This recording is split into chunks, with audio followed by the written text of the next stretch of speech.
انه انا كلش عانيت، يلا استفزيتك ببرنامج ياسر مان، يعني كلش عانيت. ويلي ذاك البرنامج. اتذكر كنا ارد اضحك بداخلي، اكو صارت ضحكه كلش كبيره بس ما قدرت اضحك لاني لابس الشخصيه ومتقمص انه انا لازم امتنق بياسر مان.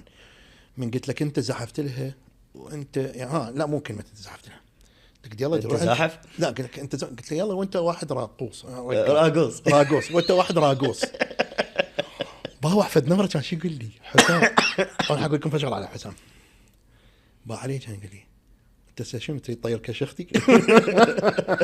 لا والنبره والكلمه اللي قلت لي اياها ما تريد تطير كشختي بداخلي فد ضحكه كبيره وردت يعني حقيقه انا اقول لك كذب. انا لوب بداخلي بس يعني كان برنامج يعني شو اسوي؟ انت بدك تحاورني إي. وانا استحي منك يعني انت اولا اكبر مني زين شلون يعني ما اقدر انت مؤدب امانه الله. الله يسلمك يعني ما اقدر اتجاوز عليك